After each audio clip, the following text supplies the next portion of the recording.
Hey everybody, what's going on? You are now inside another episode of Pop Issue right here on the Glass LDC site, and I am very excited to be in Washington, D.C. once again with someone who is actually going to speak to an issue that we talked a bit about on the show probably by now just a couple of weeks ago. If you remember, we popped over into an association called Public Knowledge to discuss the Universal and EMI merger and what their position was on it. But today I have David Balto, who's going to give you a little bit about his background and tell you the other side of the story.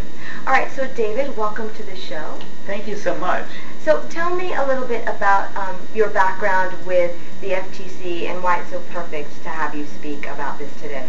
So I've been an antitrust lawyer all of my professional career. In the first 20 years, I was an antitrust cop, both at the Justice Department and at the Federal Trade Commission. And at the FTC, I was the policy director and helped litigate some of the most important merger cases. Also, when I was at the FTC, I investigated the recorded music industry and helped bring a couple cases in that industry. I now have a public interest antitrust practice where I generally represent consumer groups, small businesses, and unions on antitrust issues.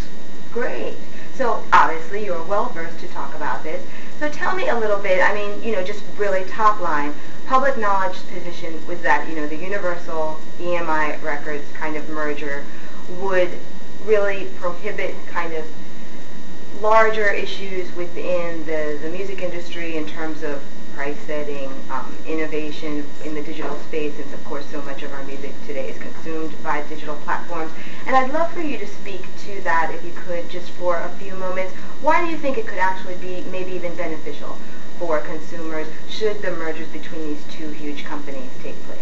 Sure, and let me put this into context for you. Under the antitrust laws, mergers can be stopped, challenged, if there's a likelihood they're going to lead to higher prices or less innovation. Now, the key in that kind of antitrust analysis is to find some kind of bottlenecks to competition. And back, when I was at the FTC in the late 1990s, there certainly were bottlenecks to competition. I mean, the major record labels had these strong exclusive contracts with musicians. They controlled shelf space at record stores. You may remember record stores. They had, control over the equipment for manufacturing CDs. There are all these ways in which they could prevent competition from breaking out. But I don't know of many markets which have changed as remarkably as recorded music has over the past decade, and that's because of the digital revolution. Right now, if you want to purchase music, you're not walking down to some record store, you're going on the web, and you're buying a digital form of that music. Hopefully you're buying it and not borrowing it on your own. So the barriers to competition are far more limited. And I think that's why we've seen this tremendous explosion of digital retailing of music. In that setting, I don't see any reason why this merger would tend to pose competitive problems. But going beyond that, I think there are clear competitive benefits. Anybody looking at the music industry knows that EMI has faltered because it has been owned by a bank, which is simply looking for bottom line results, which has not done a good job of fostering the creativity of artists, of bringing forth new music. It's just basically been looking at the bottom line. I think there's a real chance for the EMI set of labels to really blossom from the acquisition by Universal. And do you think, though, that, of course, after this potential acquisition, that Universal would have even greater market share than it does? Does it allow it to be, what's the saying, the 500-pound gorilla in the room is just able to really dictate, essentially, what happens within an industry simply because of its sheer size? Well, is there an issue? I typically oppose mergers, so I use terms like 500-pound gorilla all the time and talk about market shares. This is a case, I think, where that's really not apt. Now, first of all we have to do is look at history. There's been a series of acquisitions in the recorded music industry.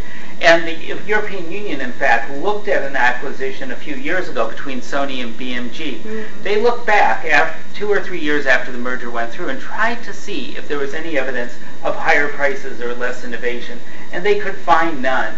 So there's nothing that suggests that greater size leads to some kind of anti-competitive effects. But let's just think about this for a moment. Now, if Universal becomes larger, if you're an artist, are you basically handcuffed into using Universal? No. There are lots of ways of reaching consumers directly through the internet, through YouTube, or coming up with your own form of distribution. And I think that really mitigates any kind of market power that, any sense that Universal will have some kind of market power after the merger. So you would say to consumers and many executives, even in the industry and outside of the industry, the fact that, one day we'll have just maybe one media company, you don't see that really being a problem at all. And of course it wouldn't only be one. Of course that's exaggeration. But the fact that there's so much consolidation that we see, whether we're looking at television, music, whatever, and media being something which is so powerful for today's society. No, we have to look at this on a market-by-market basis. And so sometimes it is true that if you had a dominant firm and there was some clear bottleneck, that would be problematic. That's why, for example, Congress passed the Telecommunications Act in 1996, in part because it was concerned about the tremendous market power that incumbent cable systems had. So you have to look at this market by market. But here, going around these labels is not all that difficult. And I think we see how very competitive the market is, looking at the dozens of distribution mechanisms available for you to acquire music anytime. Interesting. And so just final question, of course, because you mentioned and I did as well, everything is obviously digital and going to become even more so. Do you see a type of merger of this kind of capacity really impacting at all the future of how we'll consume music on a digital basis in terms of innovation, rules, privacy, content issues, licensing, all of that, when you have an area which is so big that could really maybe potentially, I don't know, influence certain rules and regulations coming up? Do you see that being an issue at all? I deal in all these simple, these sort of more complicated markets where there are bottlenecks like telecommunications or cable. In those markets, because there are bottlenecks, we really do need to have a safety net of regulation to help protect us. I have difficulty finding many markets as robustly competitive as digital music distribution.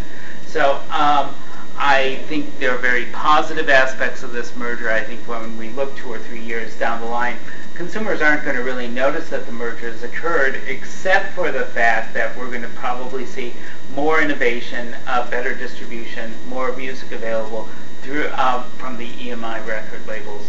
Interesting. So you think it'll be more innovation. And of course, only time will tell. But we're always here to be able to bring you guys information. Of course, you have to make up your own minds for yourselves, but that is what we're doing right here on the Pop Issue series on GlassLDC.com. I want to thank David once again for sharing all of his wealth and kind of being involved in this. It's really great to just be able to have him on the show. Stay tuned for tomorrow's video. I'm Lauren DeLisa Coleman for the GlassLDC.com.